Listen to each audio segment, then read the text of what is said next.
Messieurs, dames, bonjour, bienvenue chez Stuva Immobilier. Je m'appelle Thomas et je suis associé de Jonathan. Bonjour. Bon, on vous montre l'agence ou qu'est-ce que...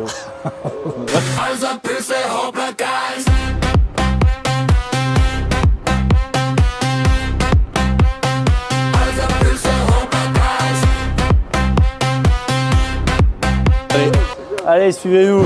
Bon, on a voulu ce côté un peu, entre guillemets, chic et chaleureux. Voilà, vous voyez que, vous le verrez peut-être plus tard, on a une magnifique bâtisse. Bienvenue chez Stuva, notre beau logo, voilà. On a voulu garder ce côté un peu boisé. Voilà, c'est un peu dans notre ADN. C'est Stuva. Alors, ça vient d'un brainstorming. Ouais, il fallait un peu d'anglicisme. Déjà, le logo, on l'a trouvé tout de suite. C'est le logo, on est tombé d'accord de suite. Ouais, c'est moi qui l'ai fait. C'est Joe, ouais. Et après, le nom, moi, je voulais appeler l'agence US, maison en alsacien, quoi. Donc, avec les trémas sur le U et tout. Et Thomas, il m'a dit, bon, tu trouves pas que c'est un peu trop sévère, un peu dur, quoi, comme nom? Et donc, après, on a fait plein d'essais. Ouais. On a réfléchi de manière commune. Ouais, moi, Ouais. je trouvais que le côté USE, maison en alsacien, c'était un peu trop. On veut jouer la carte locale, hein, ça, on vous l'a déjà dit, la proximité, le service, etc. Mais je trouvais que c'était un peu trop connoté. Voilà. Et donc, en réfléchissant un peu chacun de notre côté, Joe ayant un passé chez Ikea, il y a le côté visuel aussi. Et sur Internet, hein, notre ami Chat m'a un peu orienté et je suis tombé sur Stuve, la maison, enfin la pièce de convivialité et d'échange dans les maisons, les bâtisses traditionnelles, les corps de ferme. Stoup, quoi. Stoup, voilà. La pièce à vivre. Et donc tout ça, Stuva, Ikea, visuel, le logo, les couleurs, enfin voilà. Et Stuva est né. Ouais. Bah, alors, c'est une petite digression parce que chez nous, là, dans les Vosges du Nord et dans le Bas-Rhin plus généralement, c'est plus Stoup.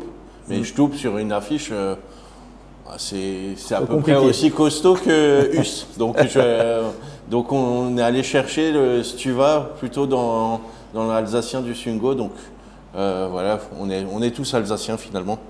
Et on trouvait que ça sonnait bien et que ça sortait de l'ordinaire comme nom, tout simplement. Et au-delà de ça, bon, est-ce que c'est une coïncidence, mais un heureux hasard, le logo, on n'avait pas le local hein, à l'époque. Hein.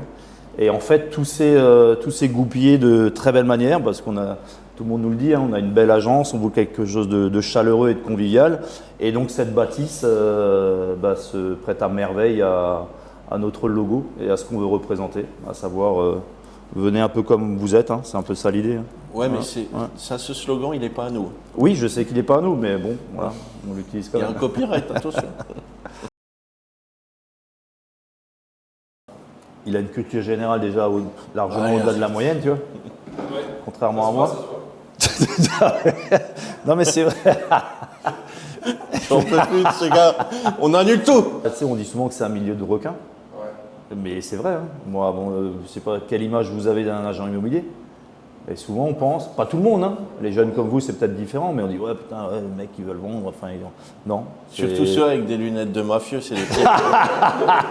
Que ce soit Thomas ou moi, on a un certain parcours de vie, une expérience. Moi j'ai grandi à Niederbronn et lui dans la sacro-sainte Schweikhouse, il est fan de Schweikhouse et donc moi je voulais vraiment faire un retour aux sources parce que avant je bossais dans l'immobilier aussi à Strasbourg et à Marlenheim.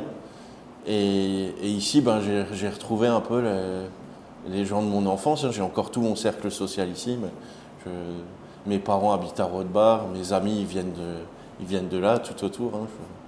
Mon meilleur ami, sa femme, elle vient de Pfaff. Donc on voulait revenir. Et ça s'est fait sans concertation. C'était vraiment naturel, hein. C'est vrai. Hein. On parlait du Val-de-Moder, ça s'est fait comme une évidence. Et comme le disait Joe, moi je suis originaire de Schweighouse, j'ai travaillé 23 ans à Niederbronn, j'ai mon réseau, que ce soit amical, professionnel, ici, dans l'Alsace du Nord. Hein. Alors on peut, comme vous l'avez peut-être déjà vu dans nos communications professionnelles, on peut se délocaliser. Hein. Parce que je dis souvent que l'immobilier, c'est pas forcément la proximité, mais la confiance. Donc on vend des biens en Sud-Alsace, enfin un peu partout. Mais c'est vrai que notre zone de chalandise, c'est plutôt ici de par notre réseau. Et donc ça a été comme une évidence de venir dans le Val-de-Moder. Et on voulait retrouver effectivement ce côté humain et de proximité en termes de service qui nous correspond tout à fait. Voilà, donc c'est super, on est ravis. Voilà. Et donc non seulement elle s'appelle Stuva, l'annonce, mais même vous avez vu les fauteuils dans lesquels on est assis, le mobilier, la déco, c'est un prolongement de notre salon, quoi. Et on voulait vraiment garder cet esprit même central. Si on peut dire que l'agence, c'est la pièce à vivre de Pfaffenhoffen, quoi. Monsieur Mahler, le peintre qui a fait toutes les façades, là, qui a fait le bonhomme qui sort de l'église. Ouais. Il est connu, Ouais. Et il y a fun fact, un jour on venait d'ouvrir et il y avait un mec là sur l'angle du trottoir, il prenait d'autres agences en photo comme ça. Et je me suis dit, punaise, ça c'est un concurrent et tout. Il essaye de nous casser le business et tout. Je me suis déjà enflammé tout seul. Et en fait, non, il faisait un petit tour touristique pour trouver toutes les œuvres de Monsieur Mahler. Et donc, il prenait en photo toutes ses œuvres, il y en a sur toutes les façades partout. C'est lui qui a fait ça aussi au niveau de vous n'aviez pas remarqué la Banque tous les Pop. commerçants là, ouais. T'as la boulangerie, la boucherie. C'est Mahler, ouais. À l'époque, je connaissais rien à l'immobilier. Avec ma femme, on s'est juste dit, quand elle était enceinte, on vivait à Strasbourg, au Neudorf, et on s'est dit, elle a grandi en campagne et en maison, moi aussi, donc on voulait un peu le même cadre pour créer notre propre famille. Et donc, comme tout le monde, je vais sur les sites d'annonces. Moi, je suis fan de vieilles pierres, c'est pour ça que le logo ressemble à ça. J'ai une maison alsacienne. Et comme moi, j'avais des horaires décalés avec l'ouverture d'IKEA et qu'elle, elle est en libéral, donc elle m'envoyait en éclaireur sur toutes les visites. Et un jour, j'arrive. Il y avait une annonce qui me plaisait pas, mais c'est ma femme qui m'a dit « Écoute, là, je crois qu'on aperçoit un petit bout de baie vitrée et des poutres et tout. Il faudrait peut-être aller la voir. » Les photos n'étaient pas qualies. Moi, j'étais un peu traumatisé par les photos. C'est pour ça que maintenant, on en fait des belles. Parce qu'à l'époque, personnellement, les photos, c'était pas ouf. Et j'arrive, et là, il y a 1 mètre carré de tomates d'origine dans cette maison alsacienne à Vilgotheim. Et là, je me suis dit, ouais, il se passe un truc. C'est ce mètre carré de tomates là qui m'a fait acheter la maison. Je lui ai laissé 29 appels en absence à ma femme, donc elle a su aussi qu'il se passait un truc. Et donc, oui, j'ai pas dormi pendant 2 jours parce que, à l'époque, à Ikea, j'avais pas encore de poste à responsabilité. Elle avait lancé son activité depuis 3 ans. C'était pas, on roulait pas sur l'or et tout, donc il y a eu de fortes négociations et donc j'ai pas dormi. Mais quand même, elles se sont faites ces négociations autour d'un repas avec l'agent de l'époque. Et lui, il était issu d'une reconversion et tout.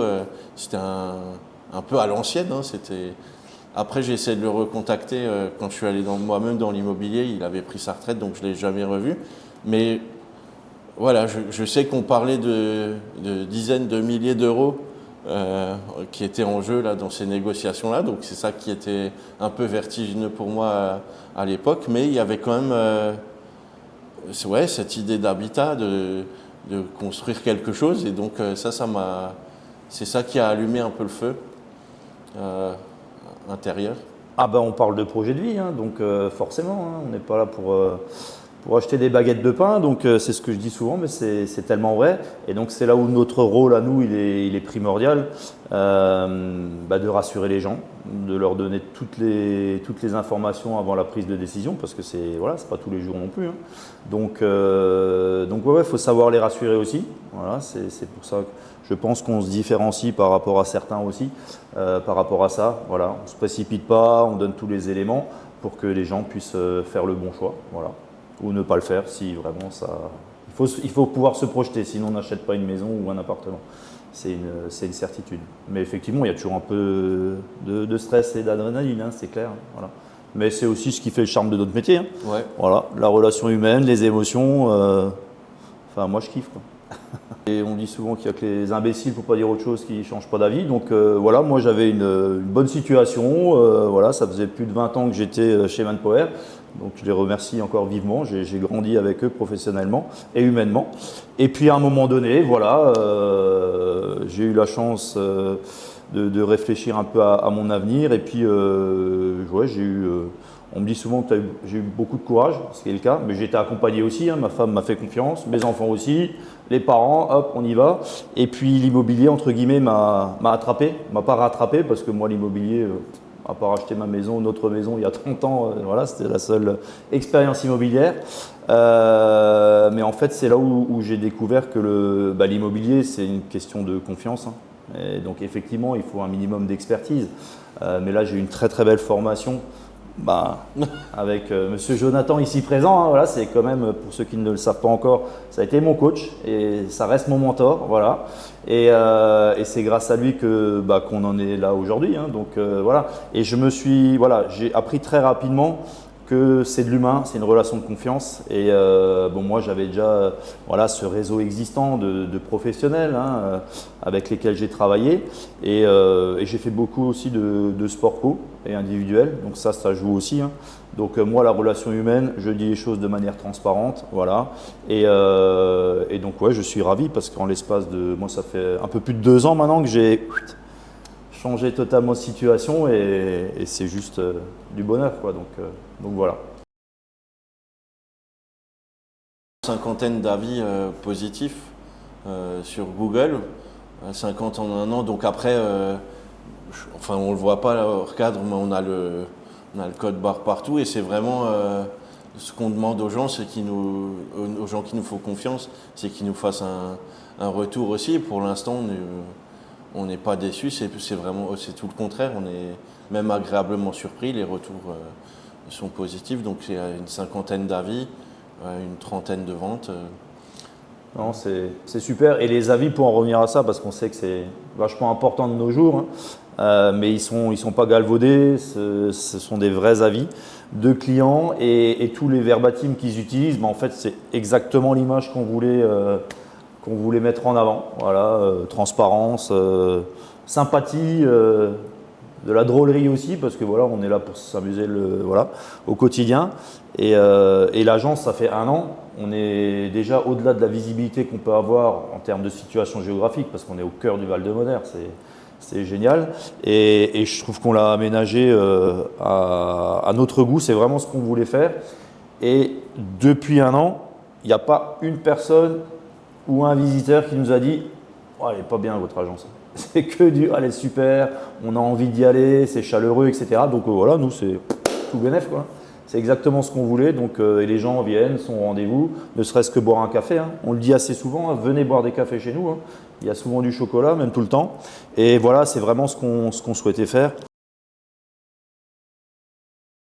Les estimations, c'est la manière de mettre le pied à l'étrier de tout projet immobilier en tant que vendeur, ou même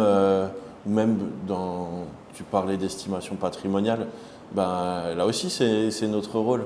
C'est-à-dire que même s'il n'y a pas de vente derrière, les gens ils seront confrontés aux mêmes problématiques que s'ils vendaient. C'est-à-dire aujourd'hui on entend tout et n'importe quoi sur l'immobilier, les diagnostics ça fait peur, la chasse aux sorcières des passoires énergétiques et tout. Enfin, même dans un projet de transmission au sein d'une même famille, la question se pose et du coup ça génère des craintes et tout. Donc moi je fais ce job pour ça, pour les estimations, pour rencontrer des gens, voir leur bien, leur histoire. Et donc les estimations patrimoniales, ouais, bien sûr qu'on les fait. On fait, voilà, tout simplement, on fait, que ce soit dans le cadre effectivement un projet patrimonial ou autre, voilà, tout le monde, vous êtes les bienvenus si vous souhaitez une estimation. Ça se fait de manière gratuite, hein, si on nous pose la question, nous, ça fait partie, comme le disait Jonathan, de nos services. Voilà. Après qu'il y ait une vente derrière ou pas, on le fait de la même manière et avec autant de sérieux que s'il devait y avoir une vente. Voilà. Ça reste toujours dans l'état d'esprit si tu vas. Ce qui compte, c'est le lien. Et après, rien n'empêche qu'une fois la transmission de patrimoine faite, dans 1, 2, 3 ans, 6 ans, les gens nous rappellent parce que il y a ce lien et que c'est comme ça que ça fonctionne l'immobilier, hein, c'est humain. Mais après, je te rectifie sur un truc, c'est pas totalement gratuit non plus. C'est-à-dire qu'on demande quand même le fameux avis Google aux gens qui nous sollicitent pour une estimation patrimoniale. Donc il faut quand même un peu donner de sa personne. Je savais qu'il allait la placer, donc voilà. Je pense qu'aujourd'hui, tout va tellement vite, même si on est en pause entre midi et 2, on va vite s'enfiler un repas comme ça sur le pouce avec BFM en fond et tout. Là. Donc, tout va trop vite. Et donc là, l'idée, c'était de dire, c'est aussi pour ça qu'on est parti des structures où on était avant. C'était souvent à grande échelle, à grands coups de KPIs et de reporting. Et là, maintenant, non. C'est-à-dire que on est déjà assez anxieux par nature. Quand on se lance dans l'immobilier, quand on fait un achat ou une vente immobilière, c'est des choix importants dans une vie, c'est des carrefours parfois cornéliens. Et donc là, l'idée, c'était vraiment de dire, venez, posez-vous, ça va bien se passer. On peut vous proposer des notaires de confiance, des courtiers, enfin, on a des partenariats aussi très importants et que, c'est pas inné. En plus, les règles, qu'elles soient techniques ou juridiques ou les deux, elles changent tout le temps. Donc, quand on est confronté à l'immobilier au cours de sa vie, c'est bien qu'on puisse aussi à un moment donné se poser et se dire, ok, je sais que là, ça va bien se passer. Je vais peut-être enfoncer une porte ouverte, mais c'est toujours le moment d'acheter. Parce que à un moment donné, faut bien commencer et dire, c'est la première brique de mon édifice, c'est là, c'est prendre la décision, c'est se lancer. Et il y aura toujours des taux et des prix qui vont fluctuer dans un sens ou dans l'autre. Mais à un moment donné, quand on a des velléités d'achat, il faut marquer le choix. Et donc, bien sûr qu'en 2026, c'est le moment d'acheter. Et après, si la situation, que ce soit personnelle des gens ou de leur environnement ou géopolitique change, après, on aura une solution à ce moment-là quand un changement devra être fait, mais c'est le piment. Donc bien sûr que c'est le moment d'acheter. Là, la tendance, c'est un marché plutôt acquéreur. Donc c'est qu'il y a beaucoup de biens en vente sur les réseaux. Maintenant, on ne s'est pas concerté avant de dire ce que je vais dire là, mais je trouve que c'est un marché à 2 vitesses. Donc, c'est-à-dire que la demande du plus grand nombre, c'est une maison ici, en tout cas dans le Val, hein, c'est bien sûr un territoire de maisons déjà. On a moins de copropriétés et d'appart qui intéressent les gens, mais ce que le plus grand nombre cherche, c'est des maisons de 5 pièces, 3 chambres, 100 mètres carrés, 4-5 arts de terrain. Et donc ça, quand c'est des biens qu'on a en stock de ce type-là, on est à peu près sûr qu'on aura des gens pour l'acheter. Et après, dès que c'est un peu plus technique, quand il y a de lourdes rénovations, des corps de ferme à découper, des terrains de construction, des appartements ici, je dis bien ici, que ce soit à Agno, Strasbourg et tout, dès que c'est un peu plus urbain, c'est pas du tout le même marché. Mais en tout cas, c'est vraiment il y a 2 vies. Il y a les maisons de lotissement standard qui, elles, ne fluctuent pas, c'est constant, ça se vend tout le temps. Et puis après, il y a les autres types de biens où, en fonction de la technicité du truc, ça peut prendre plus ou moins de temps. j'ai dit que je grandissais à Niederbronn, mes parents, ils ont acheté 500 000 francs, donc 75 000 euros, une maison, il y avait 3 hectares de terrain et tout. Voilà. Mais par contre, ça c'est une remarque qu'on a souvent. Et il y a un truc très simple qui régit un petit peu notre monde, ça s'appelle l'inflation. Et donc, ok, ils n'achetaient pas cher, parce que bon, si on fait vraiment juste une conversion toute simple, 75 000 euros, une maison de 200 mètres carrés avec 3 hectares, enfin, ça n'existe plus aujourd'hui. Mais déjà, les taux, ils étaient à 7 ou 8%. Et donc, ok, oui, on met plus de temps à rembourser un bien aujourd'hui. Mais après, bon, on a d'autres conforts à côté. On a un confort. Maintenant, par exemple, la technologie, les voitures et tout ça, tout est plus simple aussi, quoi. Pour moi, le nerf de la guerre, il est au démarrage, hein, c'est l'estimation, hein, la bonne estimation du bien. Voilà. Pas le sous-évaluer, bien évidemment, voilà, parce que sinon le vendeur est lésé. Le surévaluer de manière pas professionnelle, c'est pas bien non plus, parce qu'après, on voit certains biens qui traînent sur les différents sites marchands, et ça, voilà. Ça ne donnera qu'une issue, c'est que le bien justement se dévalorise. Donc voilà, il faut un prix pertinent pour avoir un maximum de contacts acquéreurs. Et puis on est là aussi pour défendre justement ce prix. Hein, voilà. Pour négocier, il faut certes pas se planter sur l'estimation, mais aussi tout dépend de la motivation de l'acquéreur ou du vendeur. Pour négocier un prix, il faut qu'en face, les deux parties, ça dépend de la teneur de la négociation. Aujourd'hui, il y a des négociations qui peuvent aller de 5 à 20%. Sur un prix, c'est costaud, mais donc c'est quand les gens ont besoin de vendre, ils vendent. Et donc, nous, la négociation, elle vient se poser là. C'est-à-dire qu'à un moment donné, faut projeter les gens dans ce pourquoi ils mettent en vente et ce pourquoi ils achètent. Et donc, de toute façon, c'est quand même l'acquéreur qui a le dernier mot. C'est lui qui a l'argent. Donc, à un moment donné... c'est faire s'entendre les deux parties. Et c'est là où notre rôle il est primordial. Ouais. Et pour ça, il n'y a pas d'autre moyen que d'essayer de faire prendre conscience du décalage entre la vision de l'acquéreur et celle du vendeur, en disant lui il est prêt à mettre ce prix-là qui est en dessous de l'espéré, notamment pour le petit-fils qui voulait vendre la maison de la mamie. Mais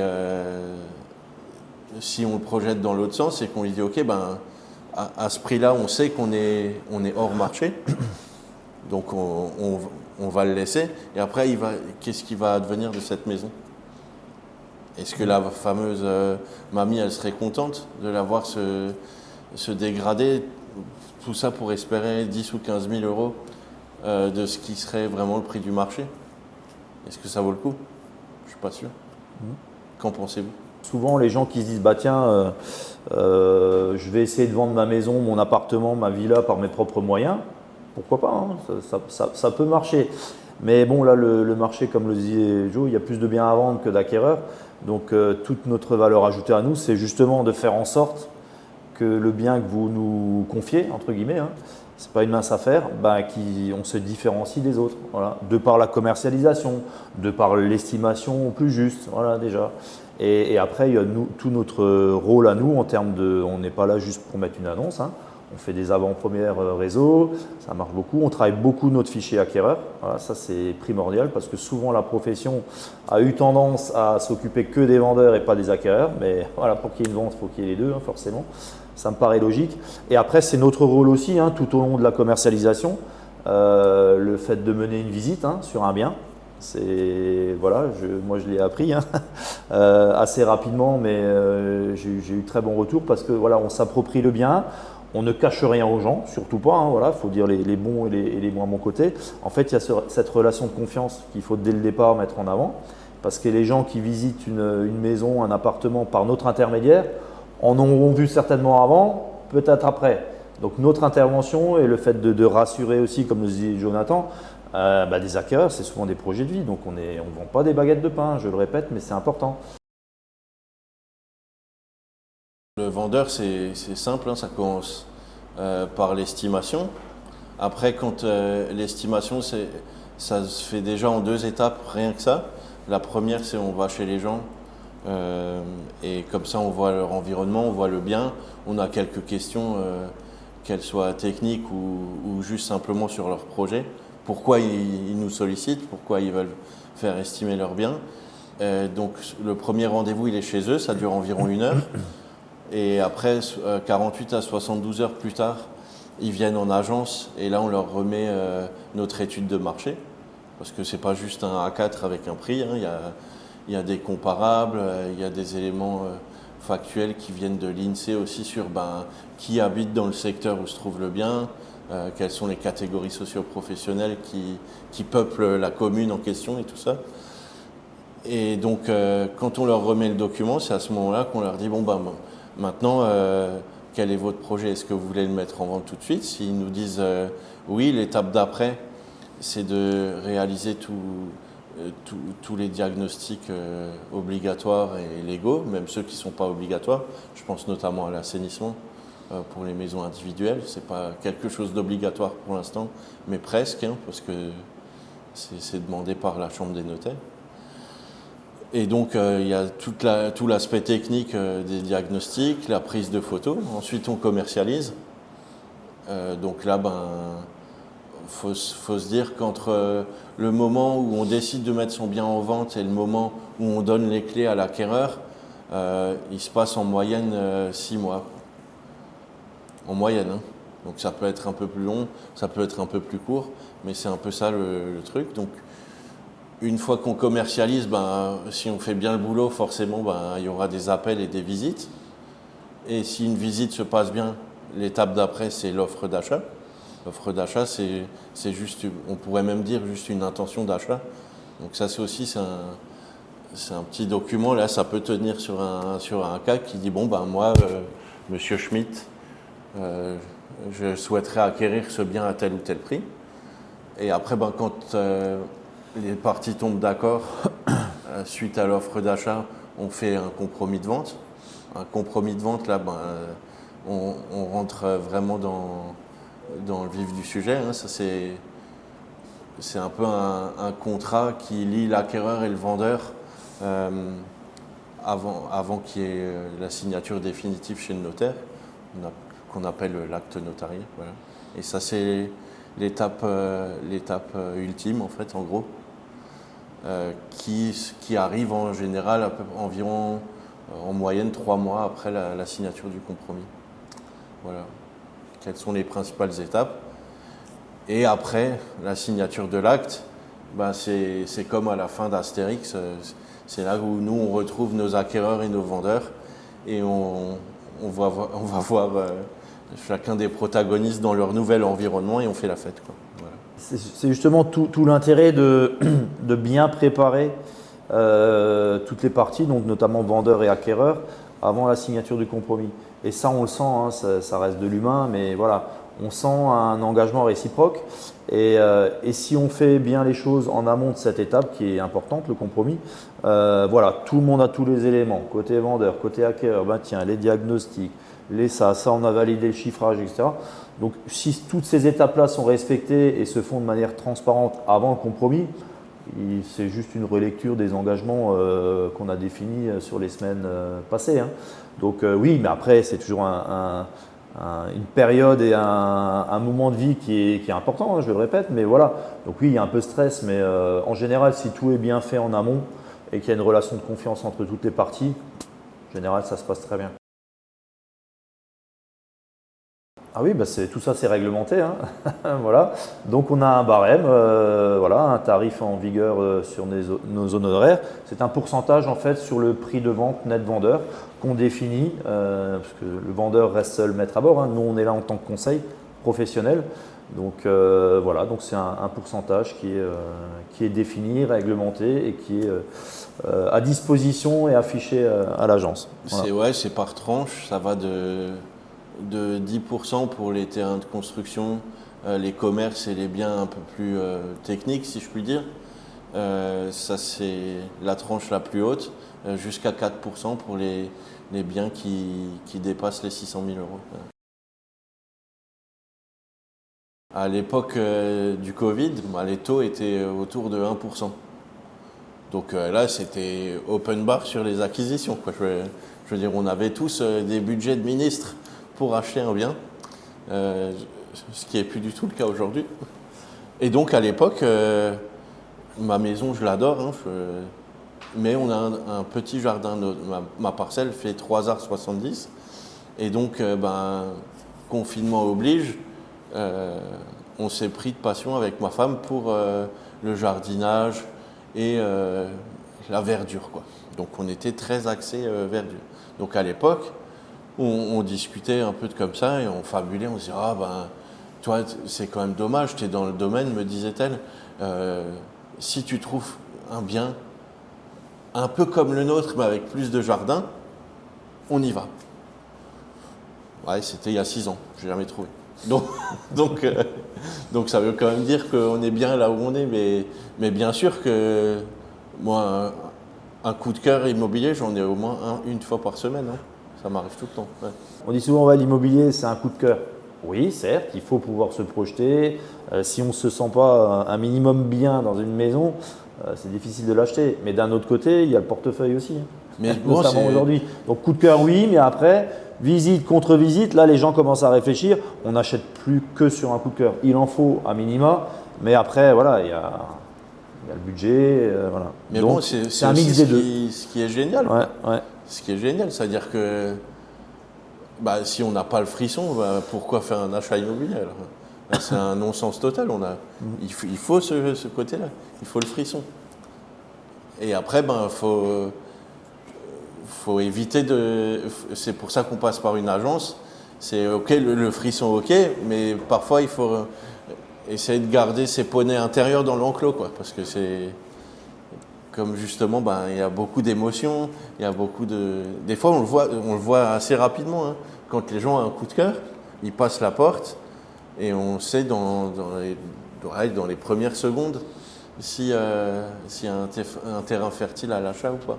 Comment, comme un chef d'orchestre, on peut organiser les choses pour que le vendeur il ait le temps de se préparer à sa sortie et l'acquéreur, lui, il aura le bien en temps et en heure pour avoir inscrit ses enfants à l'école, changer de boulot ou que sais-je.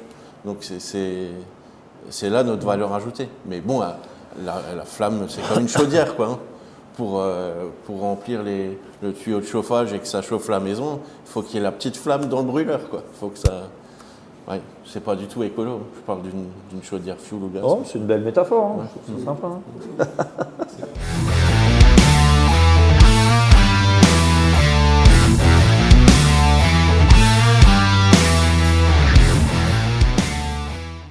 Dans les maisons qu'on commercialise actuellement, c'est un bon rapport qualité-prix. C'est une maison qui fait 130 mètres carrés. Elle a été construite en 1939, la première mouture. Il y a eu diverses extensions au fil du temps. Et là, la dernière rénovation date de 2014. Hein. Donc on a des gouttières qui sont neuves, la toiture qui a été révisée aussi. On a les menuiseries qui sont chouettes. Et puis on a 3 chambres. Un grand salon de séjour, c'est lumineux, c'est hyper calme, il n'y a pas une voiture qui est passée depuis qu'on est là. Il y a juste le chant du coq, quoi. Le chant du coq. C'est génial. Et puis on est pas loin d'Agno, de Brumat ou de Pfaffenhofen. Donc voilà, je trouve, elle est affichée à 199 000 euros. Et comment tu sens la maison, le potentiel? Tu as dit, il y a un prix qui est affiché, après il y a pas mal de potentiel. Ouais, là, c'était le parcours typique, c'est... Le propriétaire a cette maison depuis quand même maintenant une trentaine d'années et il l'avait loué en fait, il avait des locataires dedans et puis maintenant sa vie a un peu changé, il avait envie de passer à autre chose et donc de la vendre et donc le premier truc ça a été de venir ici pour l'estimer. Donc la maison elle est de 1939, elle fait à peu près 130 mètres carrés. Et a été rénové en 2014. Et puis après, il n'y a pas eu beaucoup d'entretien dedans, donc maintenant ça laisse un peu le champ des possibles ouvert pour l'acquéreur. Et donc moi, ce que j'aime bien ici, c'est que tous les travaux, les gros travaux, les grosses œuvres, ce qui coûte cher a été fait. C'est-à-dire les menuiseries, c'est des fenêtres PVC double vitrage. Elle est isolée, elle est bien isolée avec de la laine de verre, de la laine de roche. La toiture, il n'y a rien à faire. Comme on peut le voir, la zinguerie, elle est tout à fait contemporaine. Donc vraiment, le gros œuvre, il n'y a rien à faire. Par contre, c'est un terrain de jeu pour celui qui bricole un peu et qui veut l'aménager à son goût. Et donc, je pense que c'est un bon rapport qualité-prix. On est affiché à 199 000 € ici. Donc voilà, une maison quand même 5 pièces, 130 mètres carrés à un quart d'heure, 20 minutes d'Agno à moins de 200 000 €. Je trouve que voilà, ça laisse les possibilités ouvertes, quoi. Quand tu viens ici, tu remarques quoi? C'est quoi ce que nous on a raté avec notre œil de simple particulier? À quoi tu fais attention? Là, moi, je fais attention déjà à l'isolation, à l'état. Okay. Donc là, on voit bien que la bâtisse est saine, mais qu'elle n'a pas été entretenue et voire dégradée en surface. Par contre, là, on a déjà un plancher bois, on a des murs bruts. On voit que le chauffage central, lui aussi, il est pas vieux, il est en bon état. Donc là, il n'y a rien à faire à ce niveau-là. Maintenant, c'est du fioul, donc il faudrait peut-être changer la source et mettre une pompe à chaleur plutôt. Mais comme les murs sont déjà isolés de l'extérieur et qu'on a des bonnes menuiseries, on aurait juste à changer la source, donc ça c'est bien. Et puis dans l'entrée, c'est agencé de manière traditionnelle, donc je sais qu'il y a tout de suite le tableau électrique. Donc quand je viens faire l'estimation, je regarde aussi les parties techniques. Et donc là, on peut voir que le tableau, on a déjà ce qu'on appelle les interdifférentiels. Donc ça veut dire que au niveau électrique, il y a la terre partout. On n'est pas obligé non plus de faire des travaux au niveau électricité. Ça coûte cher, ça on n'a pas besoin de le faire. Et que ici, c'est encore un diamant brut qu'il faut tailler à sa convenance, quoi. Ok. Parce que là, on a des grandes tailles dans les pièces, grands espaces, quoi. Ça, c'est assez rare. Double exposition, on a de la luminosité. Ouais. Il y a quelques temps, alors c'est maintenant il y a quelques années, dans une autre vie, il y avait une enquête qui avait été faite auprès des acquéreurs pour savoir, eux, à l'achat, quels étaient les critères les plus importants. Et moi, comme ça, dans mes croyances, j'aurais dit de but en blanc que c'était le secteur qui primait. Et en fait, non, dans le top 1, c'est la luminosité. C'est ça qui est le plus important pour les acquéreurs. Okay. Donc ici, on l'a. Après, on n'a pas tout le reste. C'est-à-dire qu'il y a quand même encore beaucoup de boulot ici. Mais je me dis que dans le coin, il y a pas mal de gens qui sont plutôt débrouillards et qui savent faire des choses de leurs 10 doigts. Donc, voilà. Et c'est quoi maintenant, si tu devais acheter cette maison-là, ce serait quoi le budget de travaux à mettre de manière un peu globale, tu vois, déjà un peu sur des choses... Parce que là, c'est presque que de la décoration finalement, c'est des choses basiques, quoi. Ouais, après, il faut faire une cuisine, une salle de bain. Okay. Donc ça, c'est des pièces qui coûtent cher. Ouais. Donc là, déjà, on en a pour 30 000 € rien que ces deux pièces. Je dis 30 000. Oh non, un premier tracteur. Fort. Ouais. C'est Marcel, ça. C'est peut-être Marcel. C'est peut-être Marcel. Non, mais je dis 30 000 €, mais maintenant, ça va changer si vous prenez une cuisine Xina ou pérenne ou voilà, ça dépend.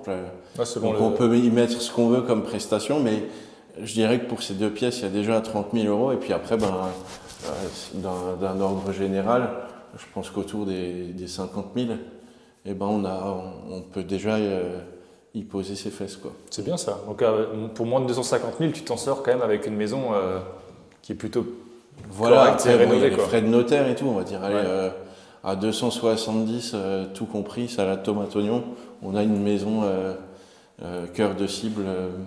Parce que là, sur du neuf, à Grassendorf, on est au double, quoi. On monte facilement à 400-500 000, quoi. Si vous voulez 130 mètres carrés en neuf, ouais, c'est minimum 400. Ouais.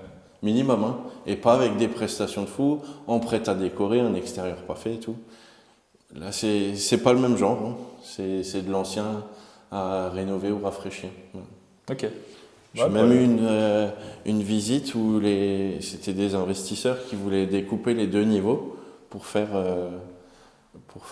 deux apparts à mettre en loc. Ok. Et finalement, c'était le fait de faire un escalier en extérieur qui les a freinés. Donc, mais tout ça pour dire que c'est aussi une possibilité. En fait, vendre du neuf, c'est pas le même métier. Moi, je suis pas fait pour vendre du neuf, hein. J'ai déjà eu, jadis naguère, comme on dit, des partenariats avec des promoteurs et tout. Je sais pas vendre sur plan. C'est pas. Moi, c'est ça que j'aime. C'est dire, ok, bon, voilà, on a du lambris. Combien ça coûte de le virer, si on me pose la question ou quoi, ou qui est-ce que je vais rencontrer, qu'est-ce que dans un an ou deux elle deviendra cette maison. C'est ça l'évolution, quoi. Et vous Ouais. avez, avec Stuva, vous avez vraiment les partenaires pour cette partie-là, rénovation aussi. Exactement, ouais. On a un maître d'œuvre, courtier en travaux.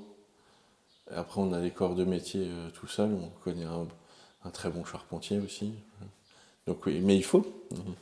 Il faut. Et puis, comme tu as pu le constater, on aime bien boire des cafés et manger des trucs. Donc forcément, après, on crée des liens aussi avec des gens dont c'est le métier. Et en tout cas, tous les partenaires qu'on conseille, c'est tester, approuver, quoi. Ok. Donc c'est quoi, franchement, à première vue, comme ça, quand tu rentres dans la maison, tu te dis, waouh, il y a beaucoup de choses à faire, mais Il y en a. Mais ça donne envie. ça éclaire. Ouais. Ouais. Il y en a. Il y a des choses à faire, mais c'est un peu le sujet aussi. Mais c'est On ne s'adresse pas à tout le monde. Et comme dit, c'est pas les gens qui vont acheter sur plan qui achèteront cette maison. C'est pas c'est pas du tout la même approche. Toi, c'est quoi? Ouais, vas-y. Enfin, c'est toute la beauté de cette approche-là, de pouvoir se projeter, de s'imaginer les transformations, tout ça. C'est ça qui est motivant en fait. Mais Bah, après, ça dépend des personnes. Ouais. Toi, avant Enzo, tu me disais que tu avais un projet d'achat Ouais, tout à avec fait. de la réno. Ouais, c'est ça. Bah, là, Ça serait potentiellement une bonne idée. Ouais, voilà, c'est je suis clair. sûr que si je te présente un plan d'un programme neuf, Ah bah oui. d'une fait rêver, maison oui. individuelle, Ah non, ça non. ton œil s'allumerait pas de la même manière. Non, exactement. Et donc, en fait, c'est ça que j'aime, moi. Ouais, bien sûr, c'est clair. C'est que, à l'inverse, si je ramène ici, c'est principalement des couples de primo-accédants qui achètent du neuf. Si je les amène ici, angoisse. Angoisse totale. C'est là, il y a des trucs à faire, des sols, machin. Mais en tout cas, c'est ça qui est chouette dans ce boulot, c'est que Ouais, il y en a c'est pour tout qu'il le monde. n'y a pas de routine et que la visite que je ferai demain aura rien à voir avec ce qu'on est en train de faire là.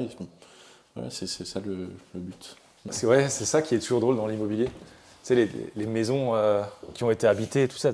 Des fois, tiens, on va parler un peu de spiritisme là. Vas-y. Et non, mais franchement, Ouais. est-ce que des fois tu ressens, quand tu fais seul une visite comme ça, tu rentres dans la baraque, tu ressens des choses ou pas? Ouais, C'est vrai? ouais. Ah, c'est impressionnant ça. Pas toujours, mais Bah, les maisons ont une histoire, donc j'imagine Ouais. que.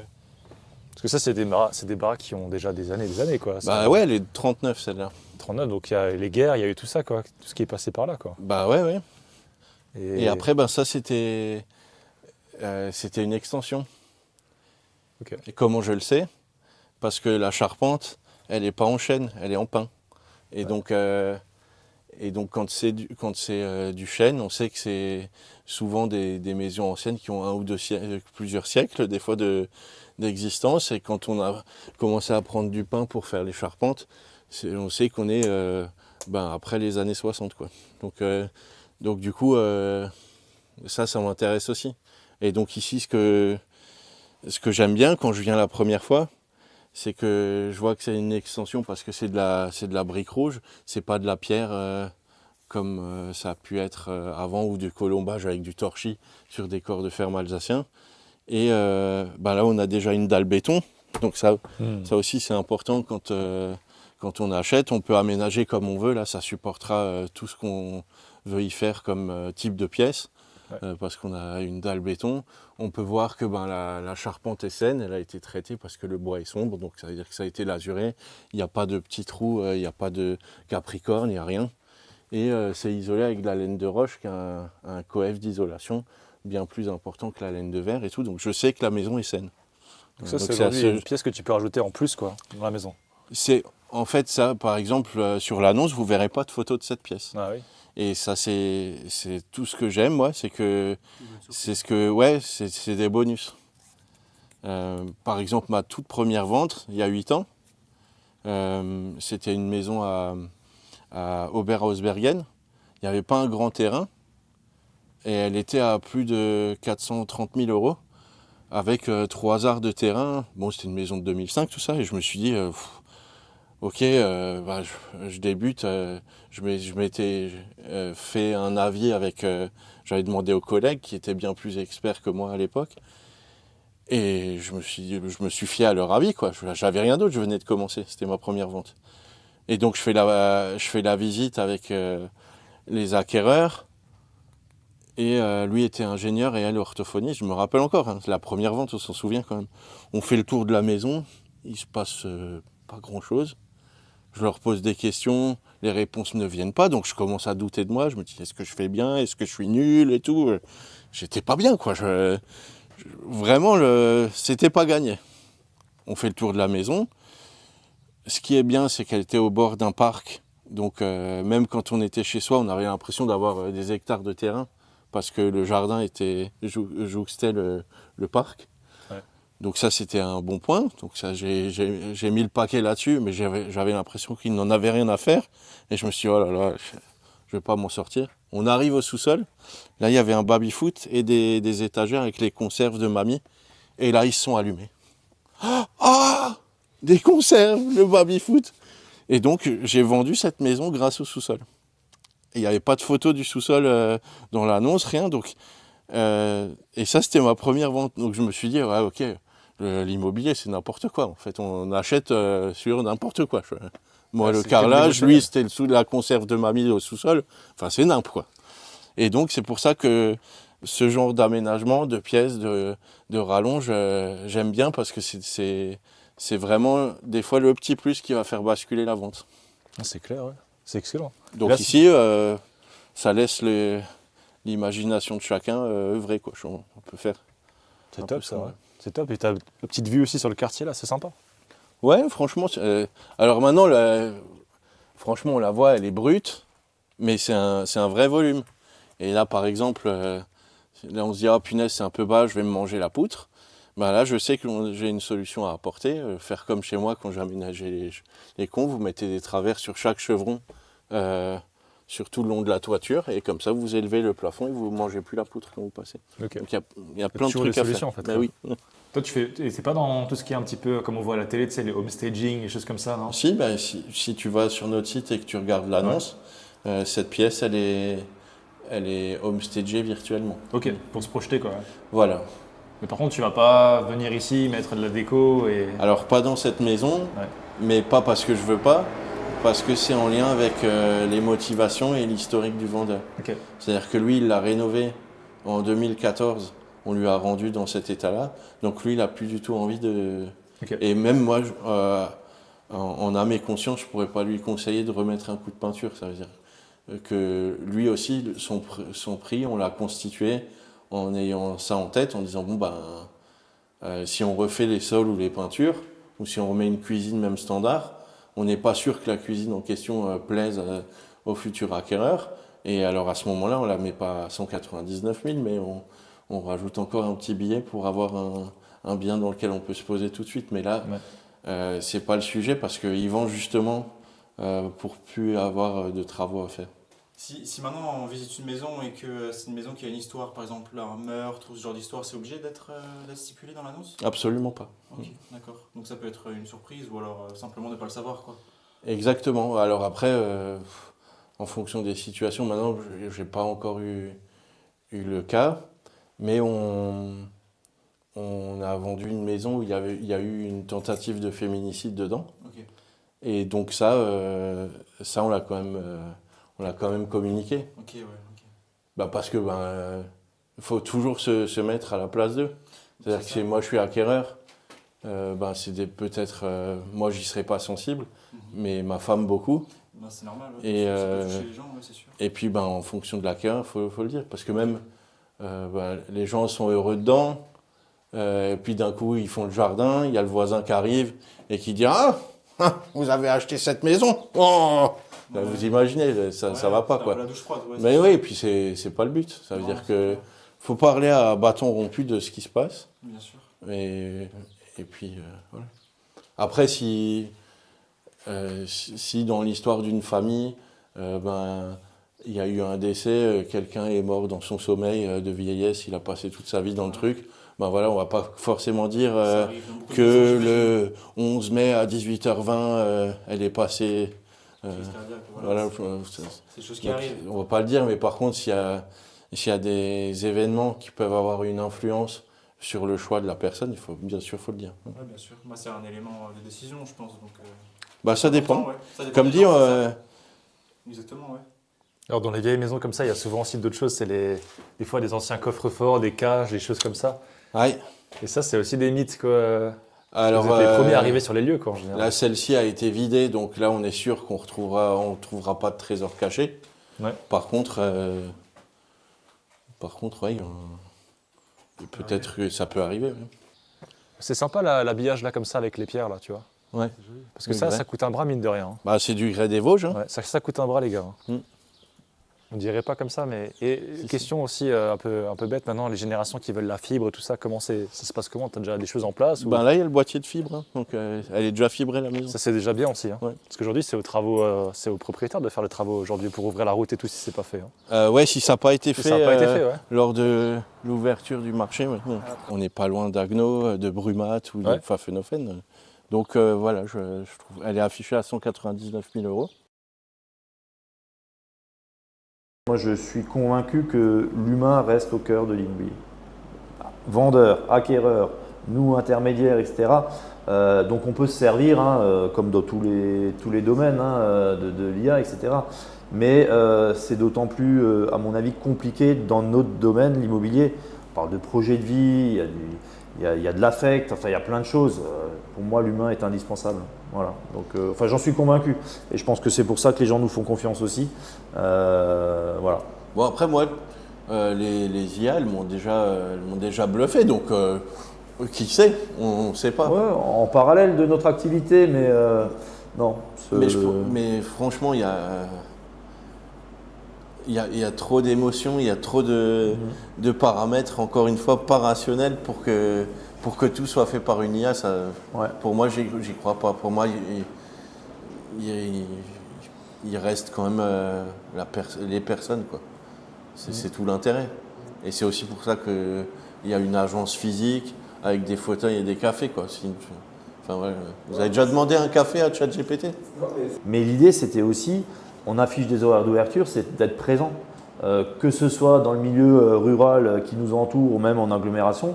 Moi, je sais, parce que j'ai travaillé dans la prestation de services pendant 23 ans, il n'y a rien de pire que d'avoir une agence fermée alors qu'elle est censée être ouverte. Voilà. Donc ça peut nous arriver, hein, excusez-nous, on met un petit panneau en rendez-vous si on n'est pas là, mais sinon à 90% du temps ou plus, on est là. Et c'est ce qu'on veut, les gens un petit conseil, voilà. Et ça, on parlait de l'IA, etc., pour moi, ça n'a pas de prix. Je me rappelle encore pendant le Covid, on faisait tous des visites vidéos, virtuelles. ouais, virtuelles. Vous avez déjà fait ça, visite virtuelle? Vous allez sur une annonce et vous pouvez, comme dans un jeu vidéo, vous balader dans la maison. Mais c'est super! Mais qu'est-ce qui se passe? Il ne se passe rien. Ça sert à rien. Et ça remplacera jamais une vraie visite, quoi. Et là, on peut mettre toutes les IA qu'on veut, à part si on est dans Matrix, et là, on le vit. Mais sinon, pour moi, nous, on le propose si les gens le souhaitent, mais on ne le propose jamais d'emblée. Et effectivement, les enjeux pour toute votre génération, ils sont forts. Ça veut dire que maintenant, on a tout orienté sur une société de services. Qu'est-ce qu'on fait? Je refais un CAP ébéniste parce que travailler le bois, c'est encore un truc que l'IA ne peut pas faire pour l'instant. Enfin, comment ça marche? Et donc, c'est vrai que c'est un enjeu. Donc, mais je pense que l'immobilier, bien que moins doué qu'un ébéniste qui est fort dans son truc, c'est quand même un métier qui a encore de l'avenir. Ouais. Parfois, il y a le coup de bol d'être là au bon moment, au bon endroit. Quand les taux étaient à 1% et qu'en plus on a acheté un bien qui était encore sur des prix du marché avant que ça s'envole, et oui, alors là forcément, oui, il y en a forcément un ou deux qui ont fait des coups là et qui maintenant, à longueur de selfie, disent hey, les gars, là on va se mettre bien là. Non mais après, Je veux dire, c'est comme tout. C'est comme si demain tu me dis, si je veux me lancer dans le cinéma, j'ai vu des gens sur les réseaux, à force de tutos YouTube, ils ont réussi à percer. Ben, ouais, ok, super, mais combien? Au-delà de tout ce qu'on vient de déjà dire, c'est vraiment de créer des partenariats. Parce qu'une vente, c'est pas juste mettre une annonce et une offre et terminer. C'est tout un parcours, voilà, que ce soit côté acquéreur et vendeur. Et donc là, on a vraiment notre réseau c'est des gens avec qui on a déjà travaillé nous personnellement, que ce soit, comme Joe le disait, le courtier en travaux ou les courtiers en travaux, bancaires, diagnostiqueurs, notaires, etc. Et ça, c'est vachement important, quoi. Donc ça fait aussi, je pense, ça rassure les gens et c'est une réelle valeur ajoutée pour nous de proposer ce type de partenariat et de service, quoi. C'est quand même un domaine qui est un peu particulier et que quand on se lance seul dans l'aventure, si on n'est pas bien préparé, ça marche pas forcément. Ça peut être dramatique et puis ça revient un peu à ce qu'on disait tout à l'heure avec nos partenaires. Parce que les partenaires de confiance, experts et de confiance qu'on peut proposer autant aux vendeurs qu'aux acquéreurs, ils servent un peu plus aux acquéreurs. On parle de courtier en travaux, voilà, pour avoir de mauvaises surprises, avoir un bon chiffrage. L'estimation déjà d'une maison. Vous avez visité une maison, la personne l'a peut-être estimée toute seule, c'est peut-être pas le bon tarif, dans un sens comme dans l'autre. Et il y a tous les partenaires. Donc on peut, mais on s'expose à des risques qui sont quand même importants. Et notre valeur ajoutée, justement, c'est d'acheter au bon prix, au bon moment et au bon endroit. Voilà, c'est un peu ça l'idée, quoi. Et il y a un gros truc dans l'immobilier, c'est contrairement à ce qu'on pourrait croire, c'est que c'est pas rationnel. Et c'est là que se trouve le danger. Il est niché, comme ça, il est prêt à bondir. Ça veut dire que, moi j'ai dit tout à l'heure que c'est avec 2 mètres carrés de tomate d'origine. Si on prend un peu de recul, c'est absurde. C'est-à-dire que j'étais prêt à m'endetter 25 ans parce que j'ai vu un carrelage qui m'a plu. Enfin, ça n'a pas de sens. Donc, rien qu'à ce niveau-là, l'agence, elle a une valeur ajoutée parce que c'est quelqu'un d'extérieur et qui prendra nous on prend des éléments factuels en compte pour savoir si la personne en face elle fait bien d'acheter ce bien, s'il lui correspond tout simplement. Si on ne se projette pas un minima dans un bien, on ne l'achètera pas. Il faut s'y sentir bien, on va y vivre quelques années, voilà. Donc, mais d'un autre côté, il faut aussi donner des éléments factuels, de dire il y a ça, machin, des éléments de comparaison. Et je pense que notre rôle, il est primordial dans cette prise de décision aussi.